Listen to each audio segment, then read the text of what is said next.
Hello and welcome to another edition of the Corona Cocktail Hour. Hope everybody's doing well. Today we're going to be talking about rum.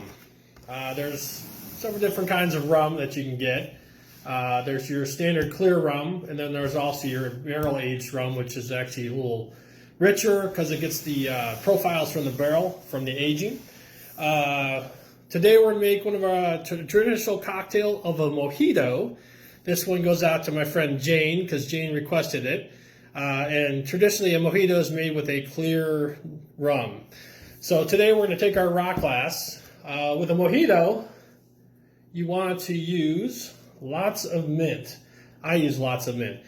And some people like to muddle the mint down with the sugar. I don't like to do it that way. I will actually take 2 big heaping tablespoons of sugar, a little more maybe, and then I will actually kind of just bruise it in the sugar. What that's going to do is it's going to release a lot of the natural oils that are in the mint and kind of infuse that sugar with the mint. You don't want to really bruise it. You get those little pieces, which is kind of just, when you're eating it, or drinking it, doesn't taste that great. Now, rum was basically invented, or claimed to be invented in Barbados. But there's a kind of a controversy between Brazil, who started cachaça from sugarcane juice, which we talked about in the previous episode. Rum is actually a distillant of molasses.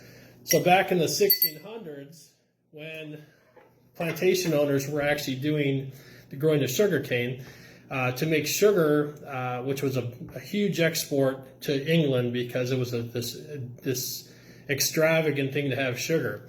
They would put these earthen barren pots with holes in the bottom, and the sugar would actually crystallize up top, and all the molasses would drain out the bottom, and all the liquids would drain out. That was a byproduct which they used to just dump in the ocean. Well, there's natural yeast in the air, and back then, so those natural yeast got into the actual molasses that were sitting in these pits, basically, and started fermenting. So somebody came up with the idea, well, why don't we take the molasses and distill it? And what you had is the byproduct of rum. So that is kind of how rum kind of came to be. It actually exceeded sugar on the export because it just became this explosion of a byproduct from sugarcane, where they were basically making sugar. A little known fact there. So to that, I will take a ½ ounce of lime juice, and then I'll go ahead and I'll stir it again. A little bit of history of rum there if you're kind of interested. And this will kind of break up the sugar and kind of dilute it a little bit. And then I'm going to take 2 ounces. I'll just use Bacardi in this case. They don't make Bacardi 151 anymore. That was discontinued, I don't know, maybe 10 years ago. I think somebody bought the whole entire stock. I think you can buy it online for a high premium. There's your Bacardi, clear rum. Then we're going to stir that up a little bit more, just to dissolve that sugar. And then we're going to add some ice to this. I'm going to take this spoon out. And then what we're going to do is we're going to add soda water.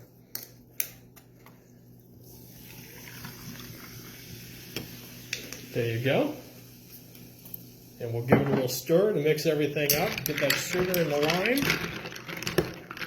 It's a quite refreshing drink. The thing about this is, like, you start drinking one, you'll drink several. Do that, and then what you'll do is you'll actually garnish it with a little sprig of mint, and there you have it. You have your classic mojito, right?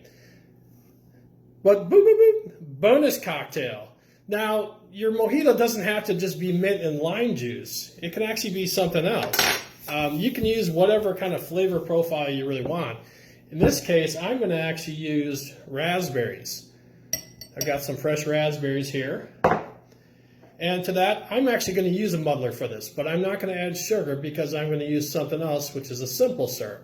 So what I'm going to do is I'm going to muddle these raspberries, and they'll muddle pretty quickly because they're pretty soft, and the berries in them actually kind of work themselves out. So take that, keep the muddler here, and then again, I'm going to use another ½ ounce of lime juice. So I think that combination of lime and raspberry is kind of a good alternative to just your mint. If you're not a big fan of mint, you can do something different. Now this is a ginger simple syrup I made. What I did is I just took ginger, I peeled it, sliced it really thin, and I used sugar and water and made a simple syrup, which is a sugar water. It's kind of what the simple syrup a lot of drinks call for, but it's very gingery and very flavorful. To that, I'm actually going to put a ½ ounce of that to get some sweetness into that, because the lime juice and the raspberries can be kind of bitter.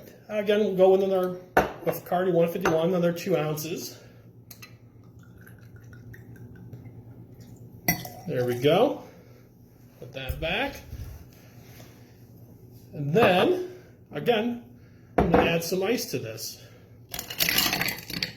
Okay.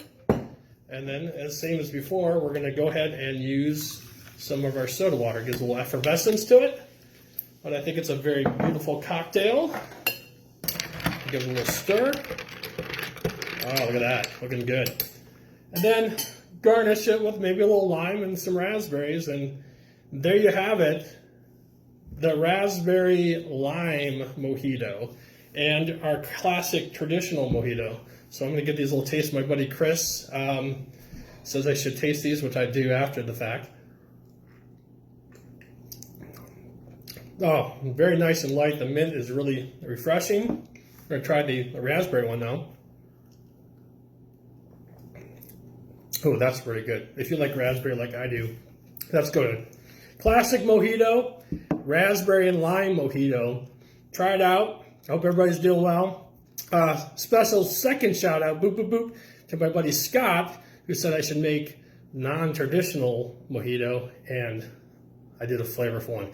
You can use passion fruit, whatever, orange, make whatever you want. Have a good one, and we'll see you, everybody.